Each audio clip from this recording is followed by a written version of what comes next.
بلیک هول یعنی تور غار. بلیک هول د کائنات نه څنګه جنت المأوا طرف ته د تللو لار ده. او بلیک هول څه شی دی؟ د بلیک هول په باره کې سرسري او لنډ معلومات. بلیک هول یعنی تور غار کائنات کې په زړه پورې او یونیک څرګندونو کې شمارېږي. د بلیک هول په دې تحقیق کې د قرآن مجید نه د سورة النجم د آیات حواله هم ورکړې شوه. په ریپورټ کې ویلی شوي وو چې اسټروفیزکس به وایي چې ستوري کله مات شي نو هغه بلیک هول ته لاړ شي او بلیک هول په ستورو کې بدل شي.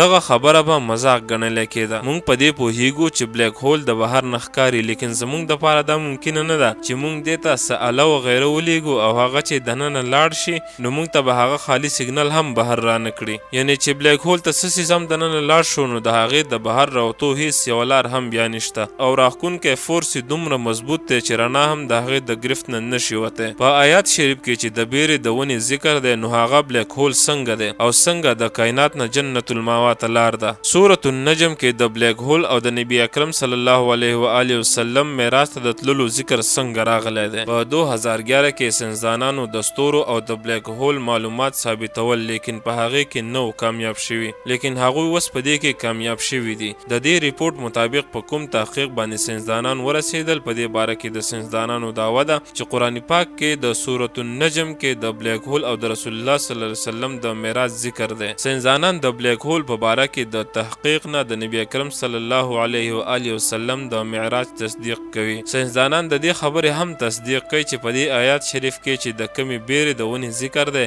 هغه په اصل کې بلیک هول څنګه دی او څنګه د دې کائنات نه جنت المأوا ته د تللو لار ده. ښکاره ده چې په دې ریپورټ کې د سورة النجم د آیات ښکاره ذکر شوی دی. د سورة النجم شریف د 100 آیاتونو ترجمه. قسم دی په ستورو کله چې په ډوبېدو شي، ستاسو ملګری نه ګمراه شوی دی او نه په عقیده کې بېلارې شوی دی او دی له خپل خواهش نه خبرې نه کوي. نه دی دا قرآن مګر وحی چې وحی ورته کولی شي.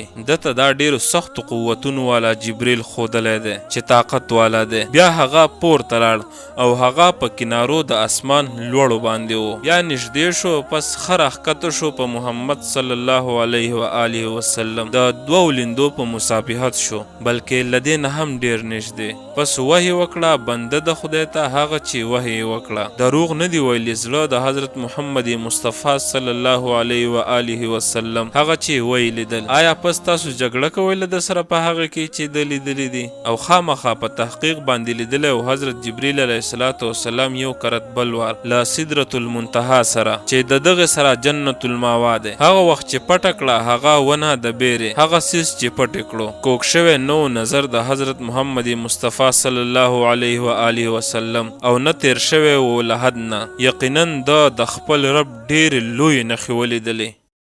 ښکاره ده چې ساینسدانان په اول ځل په لوی راز د تور غار یعنی د بلیک هول په تصویر اغستو کې کامیاب شوي دي. دا بلیک هول د ځمکې نه 500 میلیون ټریلیون کیلومتر لرې دی او د دې تصویر په نړۍ کې ایونټ هوریزن ټیلیسکوپ یعنی ESC نامي اتو ریډیو دوربینو نیټورک میلاو شو، د کم دپاره چې د 200 نه ډېرو ساینسدانانو کار کړی و او په اولني ځل ساینسدانان د بلیک هول په تصویر اغستو کې کامیاب شو.